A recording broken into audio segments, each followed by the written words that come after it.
Platón fue el discípulo más importante de Sócrates y quien transmitió a la posteridad el mejor retrato de su maestro. Sus contemporáneos lo llamaban el príncipe de la filosofía. Platón nació en 427 a.C., en el quinto año de la guerra del Peloponeso. Pertenecía a una de las familias más distinguidas y opulentas de Atenas, de cuyo último rey su padre se enorgullecía de descender. Tan alta alcurnia proporcionó al ambicioso joven todas las facilidades para desempeñar un papel relevante en la política, pero al entrar en la vida social y pública, un acontecimiento cambió el rumbo de su vida. Conoció a Sócrates. ¿Qué significaba una carrera política comparada con la compañía de aquel filósofo y con el hecho de poder participar en su obra bienhechora? Cuando lo de la cicuta, Platón adoptó una decisión irrevocable: continuar la obra de un maestro que sellaba su doctrina con su muerte. Platón tenía 28 años cuando determinó seguir este ideal y sacrificar los honores al deber y a la auténtica felicidad. Ante todo, creyó que su tarea principal era reivindicar la memoria de su maestro. Con el fin escribió la Apología de Sócrates y Critón. En verdad, no son estas las primeras obras de Platón, ya que antes escribió otras. Los eruditos creen que al menos los diálogos Protágoras e Hipias I y II, que nos presentan a Sócrates discutiendo con los sofistas, son anteriores a las obras citadas. Además, influidos por la muerte de Sócrates, escribió uno de sus diálogos más célebres, Gorgias, llamado también el Canto de la Justicia. Platón inició su vida literaria como dramaturgo y cuando decidió dedicarse a la filosofía quemó sus obras juveniles. Los escritos de Platón, profundo pensador, muestran también la belleza de un gran artista. Los diálogos de su mejor época son verdaderas obras maestras, ofrecen interés, palpitan de vida y crean un perfecto retrato de la serie de personajes que desfilan ante el lector. Antes de continuar la obra de su maestro, Platón tuvo que superar el duro golpe que significó para él la muerte de Sócrates. Durante mucho tiempo se alejó del pueblo que había condenado a muerte al mejor y más noble de los hombres. Se fue a Egipto, país enigmático que encerraba una oculta sabiduría. Allí parecía que el tiempo se había detenido, que el país poseía un no sé qué de eterna inmutabilidad. Platón encontró la paz en la tierra de los faraones y profundizó en su vida interior y volvió a Grecia como regenerado, como si fuera otro. A su regreso visitó Italia del Sur, donde conoció la doctrina de los pitagóricos, en la que se inspiró cuando, más tarde, fundó y dirigió la Escuela Filosófica de Atenas. Sin duda, tomó de los pitagóricos principios filosóficos tales como la creencia en la metempsicosis. Dion, joven de 20 años y yerno del tirano Dioniso I, se hizo uno de los discípulos más fieles de Platón en Siracusa. El mismo Platón decía del muchacho: hizo suya la doctrina que yo enseñaba y sentíala con más celo que ningún otro joven. Dionisio, en cambio, no participaba de tal entusiasmo.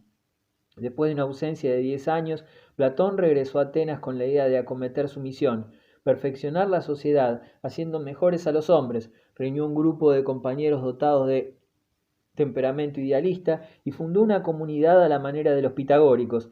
Vivían en una casa de campo, situada a las afueras de Atenas, en un lugar dedicado a Academos, héroe legendario. Por eso se llamó al lugar Academia.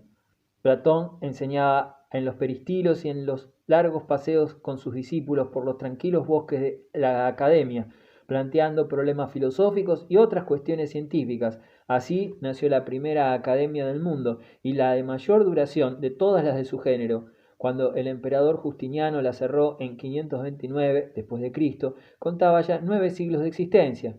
La academia no era solo una escuela, sino también un centro de investigación científica, podríamos decir, la primera universidad. Iniciáronse allí estudios de psicología, la ciencia del alma humana, y de lógica, la ciencia que regula las leyes del pensamiento. Pero todas las ramas de la filosofía, Platón extendía con especial dedicación a la ética. Como buen heleno, también juzgaba que la mesura y la reflexión son las virtudes más importantes. Entre las concepciones éticas de Platón figura la que podríamos llamar el primer examen científico del problema del alcoholismo. Estudió primero las diversas opiniones de los pueblos sobre las bebidas alcohólicas. Examinó el problema en Escitia y Tracia, donde bebían vino tanto hombres como mujeres. En Tarento, cuyos habitantes se embriagaban al celebrar las fiestas en honor de Dionisios, y en Esparta, donde se prohibía el vino y se castigaba con penas severísimas la embriaguez. Después estudió las secuelas del alcoholismo y observó su influencia al excitar apetitos y pasiones y perturbar los sentidos, la inteligencia y la memoria, que a veces llegan a desaparecer. Platón creía que el vino era conveniente a las personas de cierta edad, proscribiéndolo en absoluto a los menores de 18 años. La doctrina de Platón cristalizó en el círculo de alumnos reunidos en la academia. Expuso los fundamentos de su sistema filosófico en 4 diálogos: El banquete, Fedón, Fedro y la República, obras llenas de tensión dramática y cumbre de su arte.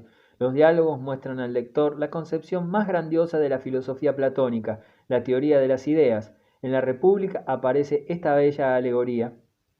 Imaginaos una gruta subterránea donde los hombres yacen encadenados, de tal suerte que no conocen del exterior más que las sombras que se proyectan y se mueven en las paredes de la caverna. Supongamos que estos hombres son incapaces de comunicarse sus pensamientos. ¿No es cierto que todos estarían convencidos de que las sombras son objetos reales? Supongamos también que quitan las cadenas a uno de ellos y le obligan a levantarse y mirar la luz del sol. No podría hacerlo sin dolor, y la luz le impediría distinguir los objetos reales de los que nunca vio más que las sombras. ¿Cuál sería la respuesta de este hombre si le dijeran que lo visto antes no eran más que sombras y que ahora es cuando contempla verdaderamente las cosas por primera vez?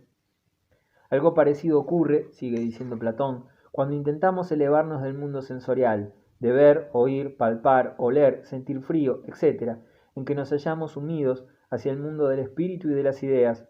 Solo poco a poco podemos habituarnos a la luz de ese mundo superior y nuestros ojos se abren paulatinamente a la auténtica realidad. Cuando se han abierto, nos percatamos de que los objetos del mundo cotidiano no son más que un vago reflejo de las ideas. Las ideas más elevadas son la belleza, el bien, la justicia y el valor. ¿Qué es la belleza?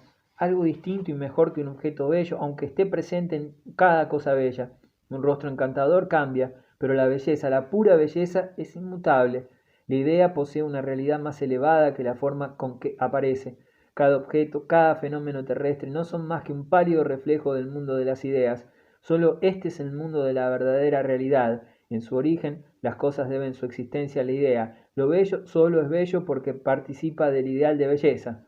Algo parecido sucede con las ideas superiores. Los arquetipos, el contenido de las nociones específicas, la ley general, es todo cuanto constituye la auténtica realidad. La verdadera realidad es el peso, no la piedra que cae. La verdadera realidad es el concepto caballo, es decir, la estructura de notas comunes a todos los caballos, cualquiera sea su sexo, edad, talla y color, no el caballo concreto. Y así todas las demás cosas. Los individuos aparecen y desaparecen, nacen y mueren, pero el concepto general, el arquetipo, nunca deja de existir. Ahí está, según Platón, la verdadera realidad o idea.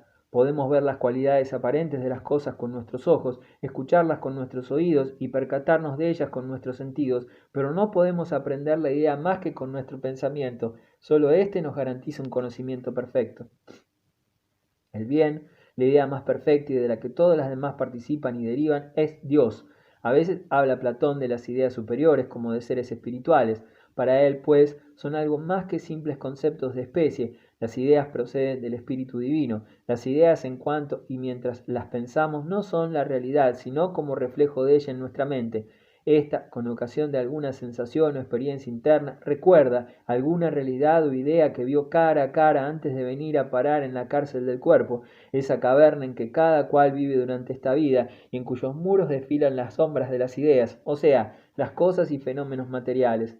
Platón fue impulsado a su teoría de las ideas por la apremiante necesidad de descubrir una verdad absoluta, un criterio fijo para juzgar en un mundo inestable y cambiante.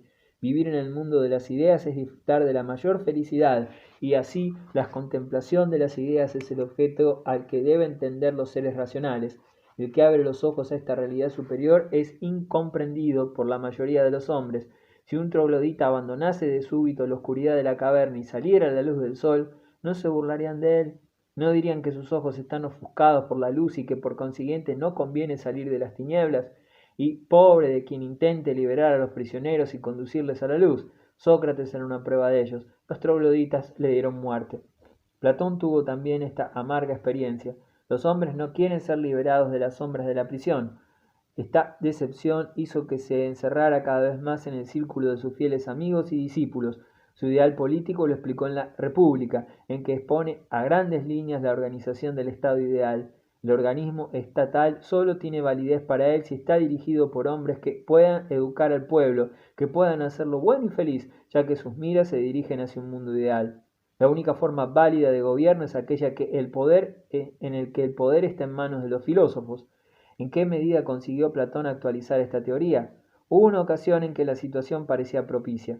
Creyó Platón que los trogloditas aceptarían al fin la luz. La corte de Siracusa le llamó para enseñar su doctrina. Corría el año 366 a.C. Dionisio había fallecido un año antes y Dion, su admirador, gozaba del favor popular. Dion esperaba, ayudado por su maestro, atraer al joven Dionisio II al ideal político de Platón. Aguardábase con impaciencia el encuentro entre el soberano más poderoso y el mayor filósofo de Grecia. Dionisio recibió a Platón con el boato adecuado a un príncipe. Para agradar a su célebre invitado, reformó de manera drástica la frívola existencia de su corte, pero el entusiasmo con que recibió la doctrina de Platón se apagó muy pronto. Dionisio no cambió mucho más en su manera de ser bajo el influjo de Platón que lo que había cambiado Alcibíades bajo el de Sócrates. Quienes temían la influencia de Dion y de Platón persuadieron a Dionisio de que su tío quería arrebatarle el trono. Dion fue desterrado. Entonces se enfrió la amistad entre Dionisio y Platón, y el filósofo regresó a Grecia.